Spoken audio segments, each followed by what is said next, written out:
X-Men are arriving with Scatter. what appears to be a trainee. Everyone calm down, the pros are here. We're the X-Men, dated metaphor for racism in the 60s. So, respect. At ease, officer.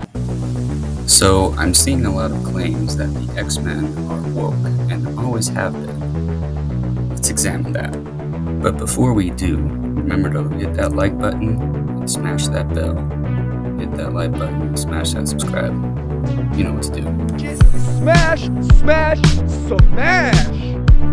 Yeah. To start us off, I will borrow from some other sources and then add my own input. X-Men has always explored stigma and otherness, often as a call to action to analyze our own lives. As scholar Bucciferro said, from our immersion in this fictional world, we can glean insights that are applicable to our human world, full of othering and bigotry as it is. I just realized that quote just repeated exactly what I just said. But X-Men Evolution makes imagining even easier with Gothroke by depicting actual change on a macro level. In Season 3, progress is to an extent actually made. The X-Men prove themselves, and the President of the United States of America tells America to be more tolerant. But that isn't reason for any of us to judge people solely by their differences. To put it as simply as I can, we need to learn more. We need to be open-minded, and we need to give this mutant question more time. Whoa, mutant question? Where have I heard that before? Okay, so we've established that the X-Men always stood for social progress, but are they woke? Wokeness, being an extreme ideology in itself, often takes ideas to their extremes. Good ideas, like the idea that everyone is equal and ought to have equal rights, get taken to their extreme. What does this look like in practice? Well, at one time, there were segregated areas of society. Over time, because of individual rights, society was desegregated. But wokeness, being an identitarian ideology, advocates for resegregation. That's why, in practice, there are segregated graduations and dorms on campuses. Ideas like cultural appropriation and microaggressions are also woke ideas. These ideas tell us what we can say and what we can think, even though it may not actually be a moral violation. So, would the X-Men go for that sort of thing? Central to the conflict in the X-Men franchise is the Mutant Registration Act. This is an act that seeks to judge mutants collectively. Magneto, the antagonist of the story, seeks to prevent this due to his own history of collective judgment. Charles Xavier also wants to prevent the Mutant Registration Act. The difference is that he wants to do so peacefully. At its core, X-Men is a tale of the struggle for equal rights, not equity, about individuality, not group identity. So why then the perceived change?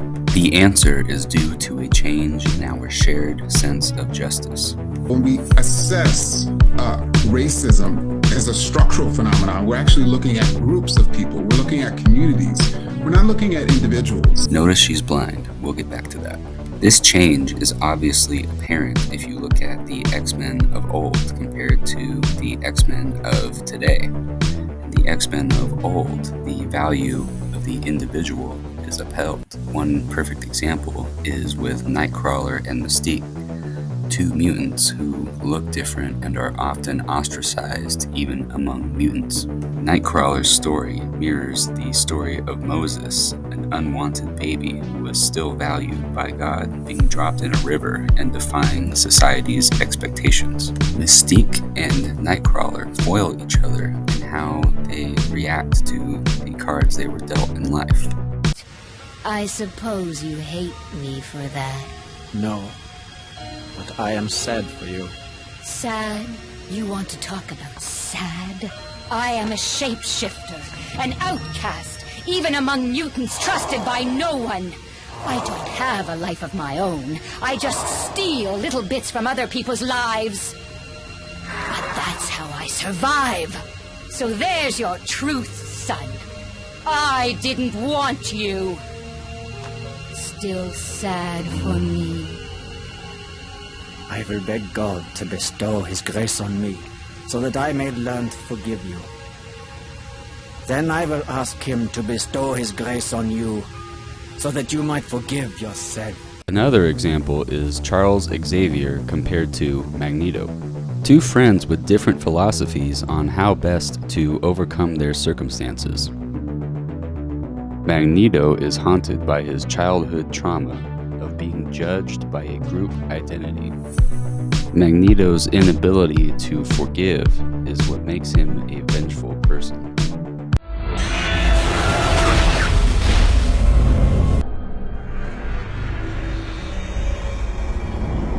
Eric, you said yourself, we're the better men. This is the time to prove it. There are thousands of men on those ships, good, honest, innocent men. They're just following orders. I've been at the mercy of men just following orders. Never again. Which leads me to the true theme of X-Men. It's not about shared identity or past wrongs, but a way forward. And we need to give this mutant question more time. Back to that, there's a history there. It's no coincidence that Magneto's story starts in a concentration camp. The fictional mutant question is lifted directly from the real-life Jewish question when Germans ask themselves what to do with their own citizens. And how do you forgive a thing like that? And that's the question of the X-Men. The answer offered by the protagonist, Charles Xavier, is harmony, blind justice for everyone to get along. Remember what I said about justice being blind. This comes from an idea that justice is outside of us, concrete, separate from our background or characteristics. Claremont did it well. He did it because here's what Claremont did, and this is what I've always advocated for. Yes, he turned into an allegory for being an other, a person. But what he did is he made it so it's any type of othering, no matter what you were. Hell, if you were a Republican and the Democrats, essentially what he did is he created a team for everyone. To be clear, that includes the LGBTQ community. I think you mentioned that because that's a perfect segue to kind of the next. Over time, the X-Men kind of evolved, really queerness and homosexuality, and it really started to take off in like the 2000s. I really enjoy how in X2 they had that scene of which was essentially a coming out scene. So, when did you first know you were a mutant? It was 100% that. And the thing about X-Men that I love about it, the cartoon played on this too, is that Professor X's dream is that everyone can coexist and be who they are without fear of persecution. He means everyone. I'm gonna go back to the Singer movies. One thing I really like about the Professor X Magneto dynamic is they were very much going for a Malcolm X, Martin Luther King dynamic. Professor X, Martin Luther King, Magneto was Malcolm X. Like you knew that that was their intention, right? Speaking of Magneto and Professor X, you know it's the one moment that always brings me to tears? What? It's in X-Men Days of Future Past when it looks like they're all gonna die, and Magneto goes to Charles and he goes, so many years wasted to have a few of those years back. It's like he's saying, we wasted so much time fighting. Imagine what we could have done if we were together from the beginning. So when the fandom gets divided over issues that some see as Date, California! Remember, it's not about group identity, it's about individual identity. Remember, these characters are individuals, and we're all in this crazy mess together, so just have fun.